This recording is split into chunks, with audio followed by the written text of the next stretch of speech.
And we all have a heart for our community, but also we have a heart for the men and women of God that He's raised up within this community. What I love about the whole Saturate Philly, the whole Jesus Week, is that you are front stage in your community for Jesus.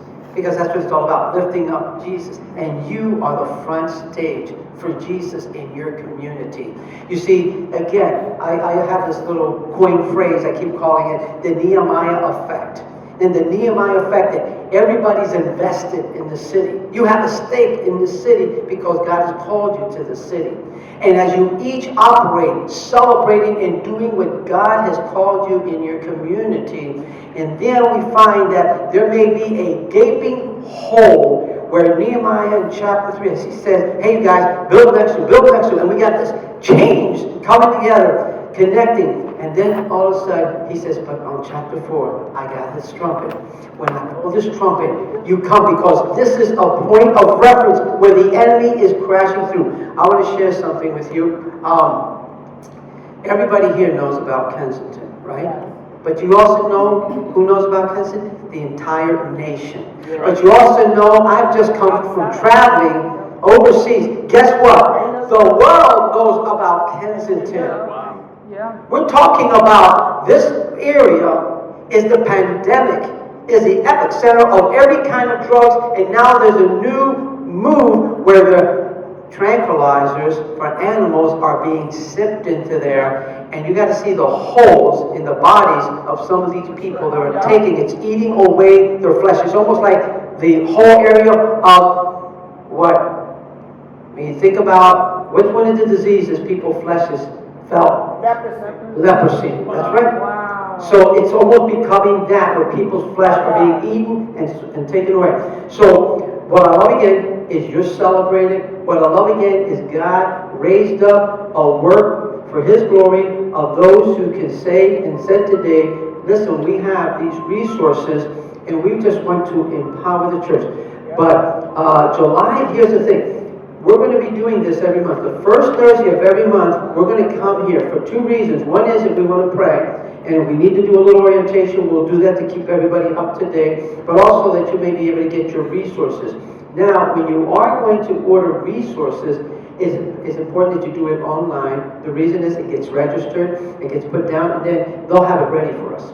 That's important, because if not, you'll have an opportunity to get some things, but it's only what's out here in this particular section that you'll be able to get some stuff.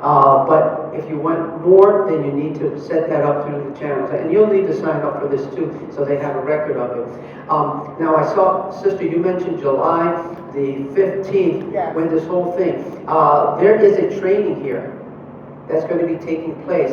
And I don't know if it's going to, that's going to be from 8 to 5. So if you do anything, maybe if, because we would like to encourage all of those folks that are going to be part of your Jesus Week to kick it off by being here from 8 to 12:30. It's going to be a good long event. I mean, it's going to be from that time, but it's going to be preparing for the event that's going to be taking place all that week.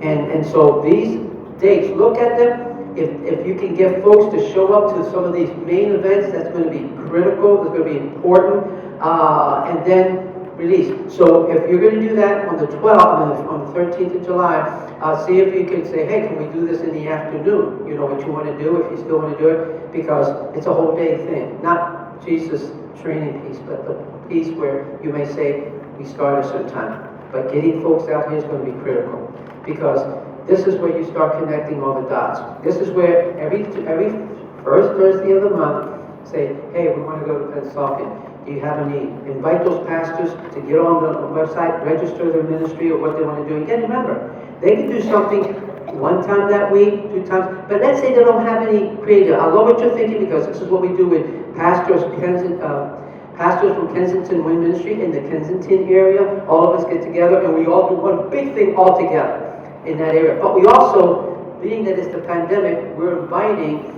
all the city and all the areas of what's doing ministry to come to Kensington to do an outreach. This year, pray for this, because we're going to be praying in a minute. We're asking the city to shut down for 3 days Kensington and Allegheny. Okay?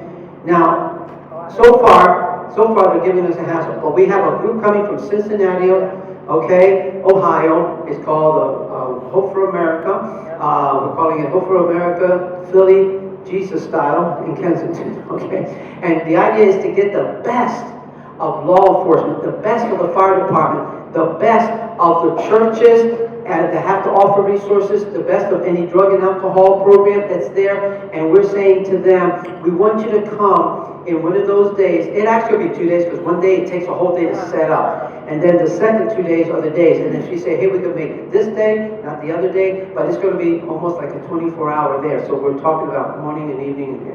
Pastor Lewis, what day are you talking about? Okay. I'm glad you mentioned that because we're going to be meeting, some of the planning on that is going to be meeting with the three captains of the 24th, 25th, and 26th. They all work together and we're going to be meeting with them on the spot. They want to know what kind of a footprint we're going to need. We're talking about that whole block. They're trying to figure out, okay, how do we get SEPTA to do this? How do we get licensed and inspectors to do this? So pray for licensed and inspector, we have a favor with them, and also for SEPTA that will not feel, totally taken away. We don't block foot traffic, we don't block the businesses, but here's our focus. We are focusing, we're calling it this, a family and community festival, because the community is sick and tired, sad to say, of the churches that are focused on the drug dealers and the homeless and the mental health, and they're left hanging because all the financial resources are being put into the brokenness. And that's not wrong. We want to minister to the brokenness, but we can't let the families think that they have been forsaken, that they have been forgotten. And we need to boost them up to say, no, you haven't been forgotten. Because Pastor Ron and I, when we go around, they say, yeah, you guys do everything for them, but we don't have anything. But remember this, we're dealing with the symptoms in Kensington only. We don't want to just deal with the symptoms. The root is the family, the home. That's why Saturate Philly, going door to door and carrying a kind of like a quarterly or monthly revisit. Praise God, that city in in New York, they did 100,000. We did about 6,000, close to 5,000 people that we did between our area and the 19134. I'm 19124, and we did about 3,000 in that area. Now, and we started revisiting, even as after we did that, we started visiting and so forth. And then the 19134, we have several pastors that we've done in that as well that we're ministering. So our group, you know how many in our zip code? 24,000 in just our zip code. Some of those census blocks were either 1,000 or 300 or 700 or 800. We cover them. And now we're redoing it all over again. And we have done activities like picnics and family fall festivals in those areas, letting them know. People say, hey, this is great. So the community must not feel that they are just there and existing when we don't follow through. We need to follow through with that. And then we do training. So you also understand that I have a church that's coming February the 7th who came to one of our trainings here, and they said, can you do that at our church? So we have that. So if all of a sudden you say, can we have a kind of a training? Please let us know, and we'll do what we can to help and assist in providing you some key things on how to do outreach and follow up in some of these areas. So this is very important. It tells you all the times we're going to get together. And then please, if you register whatever ministry you're doing throughout that week, and I'll let you know. It'll come out on here once I meet with these captains, because what I'm asking them, okay, what 3 days of the week do you think is best for you guys for us to do this? So that's key. And that's what we're going to go find out. Trust and pray, we'll find that out on the 23rd of this month when we meet with these guys. We're going to be right on site there. And so, and also we're going to have Esperanza, a big clinic there. We're hoping to have them as well. Their concern is they're afraid they can't guarantee our safety, because as you just been saying, and Jasmine has been saying, and Rob from time, we're getting shooting every time. And when there's a high shooting area, the police don't even want any kind of activity for fear of the children and the outshooting. But here's what we found out. When the Lord shows up, so does his holy angels to protect us and watch over us. So we don't need to fear, right? And I have to tell the captains when they kept thinking, I says, yes, I know you see the physical dynamics and the manpower issue and the concern for the family. We know we're not fighting a physical war, we're fighting a spiritual war. You know what the drug dealer said to me? This is what the drug dealer says. You can pour millions of dollars into this community. You can have 100 cops around here. That's not going to stop you, because Satan has this area. And many of these guys are Dominican and Puerto Ricans and African American that says we have given ourselves to the devil to keep our area safe.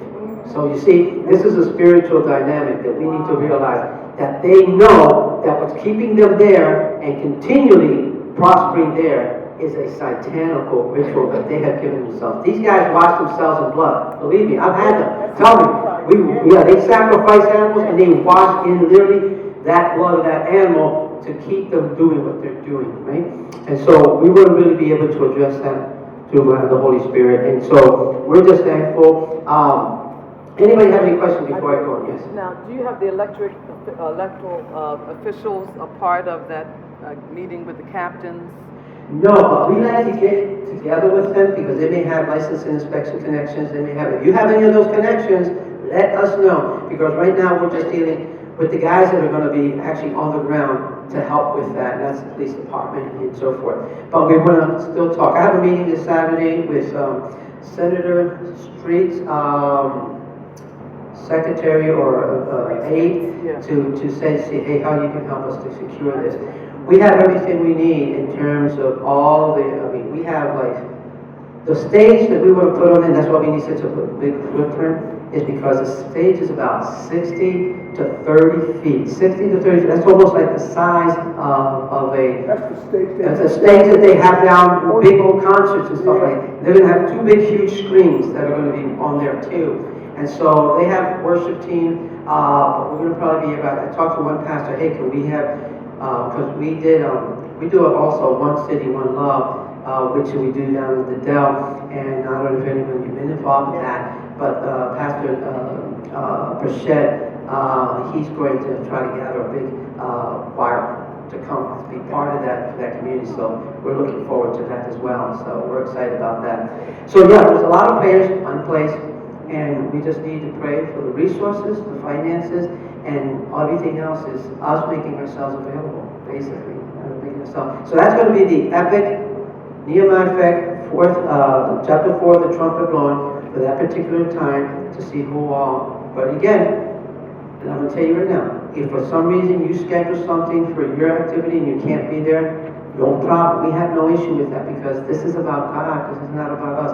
But if we feel that we need to be in this place in your community to do what you need to do, and you have an epic moment, maybe it's your zip code needs to surround that area, and your census block needs to surround that area, so you can do what you need to do in that area, okay? Because again, if God's not orchestrating and if God's not going for it, then we're not going for it either.